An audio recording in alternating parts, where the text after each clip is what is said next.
Synchronised और deadlock वाला concept समझने के बाद में हम चलते हैं नोटिफाई और वेट के कंसेप्ट पे। पहले हल्का सा थ्योरी में बता देता हूँ कि वेट क्या करता है। स्लीप की तरह ही है, बट स्लीप थोड़ी देर के लिए काम रोकता था जितना भी हम टाइम देते थे, बट लॉक रिलीज नहीं करता था। वेट लॉक रिलीज कर देगा, मतलब स्लीप में हमने कोई चीज स्लीप में डाल दी तो वो एक टाइम तक रुकेगी और सारा कोड रुका ही रहेगा। वेट क्या करेगा कि हमने उसको कुछ टाइम के लिए रोक दिया और बोल दिया कि भाई मैं फिलहाल वेट कर रहा हूँ, तुम अपना अलग काम करते रहो। नोटिफाई क्या करेगा कि जो चीज वेट में डाली हुई थी उसको जगा देगा। अब ये तो होगी नॉर्मल देसी भाषा में, अब इसको कोड के थ्रू समझते हैं। एक क्लास बनाते हैं शेयर्ड नाम की, मतलब वही जो भी ऑब्जेक्ट या जो भी लॉक या जो भी ब्लॉक ऐसे हैं जो मल्टीपल थ्रेड यूज करेंगे उनको हम एक बाहर क्लास में रखते हैं शेयर्ड नाम की। नाम कुछ भी दे दो, शेयर्ड थोड़ा सेंस बना रहा है। अब इसमें एक सिंक्रोनाइज ब्लॉक है, रिटर्न टाइप उसका वॉइड रख देते हैं, मेथड का नाम रख देते हैं डू वर्क। ठीक है। इसमें हम एक मैसेज डाल देते हैं, इसमें कुछ वर्कर हैं और वर्कर से बोल देते हैं कि भाई काम स्टार्ट करो। ठीक है। तो काम स्टार्ट करने के बाद में हम बोल देते हैं कि अब वेट कर लो। ये वेट थोड़ा एक्सेप्शन करेगा तो इसको हैंडल कर लेते हैं सिग्नेचर में डाल के। वेट के बाद में हम फिर वर्कर से बोल देते हैं कि अब वर्कर भाई साहब काम रिज्यूम कर दो। ठीक है। आप आउटपुट के थ्रू समझ में आएगा, कोड लिखते टाइम टेंशन नहीं लेनी है, पहले कोड लिखने दिया करो। दूसरा ब्लॉक है हमारा, रिटर्न टाइप इसका कोड है, इसका हम नाम रखते हैं फिनिश वर्क रख देते हैं आप, फिनिश वर्क। और इसमें हम मैसेज डाल देते हैं कि वर्कर से क्या बोले। वर्कर नहीं, नोटिफायर बनाते हैं कि नोटिफायर हम बता देंगे कि भाई क्या हुआ, हमारा काम कंप्लीट हो गया। और जब काम कंप्लीट हो गया है तो हम वर्कर से बोल देंगे कि भाई एक काम करो, काम अपना स्टार्ट मतलब रिज्यूम कर लो काम, तो नोटिफाई रिज्यूम कर देगा। आउटपुट के थ्रू समझाऊंगा, अभी टेंशन मत लेना। ठीक है। अब ये हमारे दो मेथड हो गए जो शेयर्ड है। अब थ्रेड वन यानी कि वर्कर नंबर वन बनाते हैं, थ्रेड वन बनाते हैं। इसका नाम रखते हैं वर्कर थ्रेड, वर्कर थ्रेड ही रख देते हैं यार, चलो छोड़ो, एक्सटेंड करते हैं हम थ्रेड क्लास को। और इसमें क्या करते हैं, इसमें जो शेड वाली जो क्लास है ना, इसका हमने लास्ट वीडियोस में देखा था कि कैसे इंजेक्ट करते हैं, तो एक ऑब्जेक्ट डाल देते हैं शेड नाम का। इंजेक्ट करने का तरीका क्या है, कंस्ट्रक्टर के थ्रू। जो हमारी वर्कर थ्रेड है उसके अंदर शेयर्ड, शेयर्ड का ऑब्जेक्ट किया, this dot shared equal to shared. ये भाई ये इसके लिए तो पुरानी वीडियोस देखो, ये कैसे करते हैं, बट डिजाइन पैटर्न है एक तरीके से ऑब्जेक्ट को इंजेक्ट करने का। अब जब हमने थ्रेड क्लास बना दी तो एक हमें पता है रन मेथड के बिना कुछ नहीं कर सकते, तो एक रन मेथड बनाया।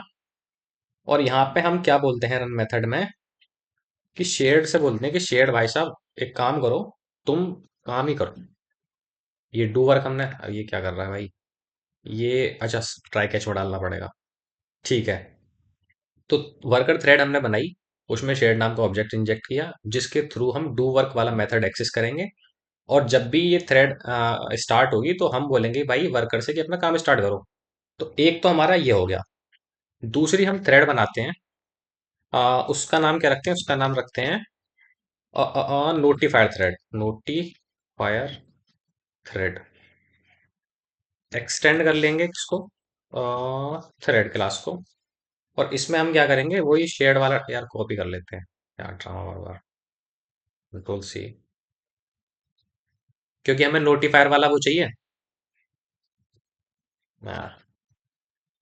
नोटिफायर थ्रेड, हमें नोटिफायर वाला ये जो फिनिश वर्क है ये वाला मेथड एक्सेस करना है, तो इसलिए हमें शेयर्ड ऑब्जेक्ट को इंजेक्ट करना पड़ेगा। अब रन मेथड डालते हैं। इस रन मेथड में हम क्या करेंगे कि एक काम करो, पहले थोड़ा सा वेट कर लेते हैं। सब ये स्लीप विलीप का सारा ड्रामा खत्म कर देते हैं इस वीडियो में आज। कितना, 3 सेकंड का वेट कर लो, ये भी हैंडल करना पड़ेगा। लो भाई साहब, इसको क्या करते हैं, ट्राई कैच में डालें, किस में डालें, ट्राई कैच में डाल देते हैं। 3 सेकंड का वेट करा, और वेट करने के बाद में हम शेयर से बोलते हैं कि भाई फिनिश वर्क को चला दो। ठीक है। थोड़ा दिक्कत लग रही होगी कोड लिखते टाइम में, आउटपुट से सारा मजा आ जाएगा। शेयर्ड नाम की क्लास थी, शेयर्ड नाम का ऑब्जेक्ट बनाया, इक्वल टू न्यू शेयर्ड कर दिया। ठीक है। वर्कर थ्रेड बनाई, उसका नाम हम क्या रख देते हैं, डब्लू रख देते हैं चलो। यार डब्लू नहीं, T1 करते हैं, T1 न्यू। और वर्कर थ्रेड जैसे हम लास्ट वीडियो में देखा कि हमें ऑब्जेक्ट पास करना पड़ेगा यहाँ पे। और दूसरी थ्रेड क्या थी, नोटिफायर थ्रेड थी, इसका नाम T2 रखते हैं, न्यू। और नोटिफायर थ्रेड, इसमें भी हम इसको पास कर देते हैं। अब क्या करो कि T1 डॉट, नहीं लडले, T1 डॉट स्टार्ट और T2 डॉट स्टार्ट, चला के देखें। ठीक है। काम स्टार्ट हुआ, 3 सेकंड वेट होगा, काम कंप्लीट होगा फिर रिज्यूम होगा, काम कंप्लीट होगा फिर रिज्यूम होगा। ठीक है। अब क्या हुआ, मैं तुम्हें कोड समझाता हूँ कि हमने थ्रेड 1 और थ्रेड 2 दोनों स्टार्ट की। तो जैसे ही T1 हमारा स्टार्ट हुआ, वो हमारा यहाँ पे आता है वर्कर थ्रेड के पास में। वर्कर थ्रेड ने क्या बोला कि भाई डू वर्क वाला मेथड कॉल करो। तो डू वर्क हमारा कहाँ पर है, शेयर्ड में, जिसके थ्रू हम एक्सेस कर रहे हैं, शेयर्ड के पास चलते हैं। डू वर्क जैसे ही कॉल हुआ तो सबसे पहले हमारा प्रिंट होता है कि काम स्टार्ट करो। काम स्टार्ट हुआ, काम स्टार्ट करने के बाद में जब वेट मेथड कॉल हो गया तो ये यहाँ पर रुक जाता है। लेकिन यहाँ पर किसी टाइम फ्रेम के लिए नहीं रुकता। ये क्या करा कि यहाँ तक कोड चला, उसके बाद में लॉक रिलीज कर दिया कि भाई मैं तो अभी यहीं तक काम करूंगा, जिसको जो काम करना है कर लो। तो जो लॉक है वो रिलीज हो गया यहाँ से। उसके बाद में जैसे हमारी थ्रेड 2 चली थी, थ्रेड 2, तो थ्रेड 2 मतलब T2 के थ्रू हमने जब एक्सेस किया, तो सबसे पहले हमारा थ्रेड डॉट स्लीप कॉल हुआ। 3 सेकंड का वेट किया था उसने काम स्टार्ट करने के बाद में। 3 सेकंड के वेट के बाद में हमारा शेयर डॉट फिनिश वर्क का स्टार्ट हुआ। जो गया यहाँ पर फिनिश वर्क क्या बोलता है कि नोटिफायर कर दो, मतलब नोटिफाई कर दो कि काम कंप्लीट हो गया। काम कंप्लीट हुआ, ये वाला काम कंप्लीट हमारा प्रिंट हुआ, उसके बाद में नोटिफाई लिखा हुआ है। नोटिफाई क्या बोलता है कि जो तुम्हारा वेट कर रहे थे ना, जो जो भी कोड तुम्हारा वेट कर रहा था उसको जगा दो। तो यानी कि जब नोटिफाई जैसे ही कॉल हुआ तो उसके बाद में हमारा प्रिंट होता वर्कर काम रिज्यूम। तो ये वाली लाइन हमारी पहले प्रिंट नहीं हुई थी।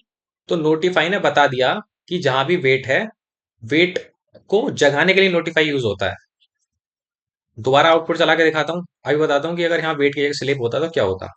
काम स्टार्ट हुआ, 3 सेकंड वेट किया, काम कंप्लीट हुआ। अब जैसे ही काम कंप्लीट हुआ उसके बाद में नोटिफाई ने बोल दिया कि भाई जो डू वर्क का जो बचा हुआ कोड था, जो तुमने वेट की वजह से रोक दिया था, उसको स्टार्ट कर दो। ठीक है। अब अगर मैं यहाँ पे थ्रेड डॉट स्लिप कर दूं, थ्रेड डॉट स्लिप कर दूं कितने सेकंड के लिए, 3 सेकंड के लिए। अब देखो आउटपुट कैसा आएगा, काम स्टार्ट, 3 सेकंड वेट, काम रिज्यूम। अब क्या हुआ कि जब काम स्टार्ट हुआ तो रिज्यूम तो डायरेक्ट नहीं कर सकते, मतलब एक वैसे सिनेरियो ले लेते हैं कि काम स्टार्ट हुआ तो काम कंप्लीट होगा, जब कंप्लीट होने के बाद में तभी तो रिज्यूम होगा। लेकिन थ्रेड डॉट स्लीप ने क्या किया कि काम स्टार्ट हुआ, अब 3 सेकंड तक वेट रहा, लॉग इससे बाहर नहीं गया। वेट ने क्या किया था कि जब हमारा हमने यहाँ पे वेट यूज किया, तो वेट क्या बोलता है कि लॉग रिलीज कर दो, तो हमारे और भी जो कोड थे, जो और भी सिंक्रोनाइज ब्लॉक थे, वो एग्जीक्यूट हो गए। थ्रेड ने स्लीप ने क्या किया कि भाई अब 3 सेकंड तक खुद वेट करता रहा, जब 3 सेकंड वेट हुआ तो यहाँ पे आ गया। तो इसकी वजह से वेट ज्यादा बेटर है, क्योंकि अगर उसमें हम कुछ टाइम फ्रेम नहीं होता, वो जो कंट्रोल है वो और मेथड्स के पास दे देता है।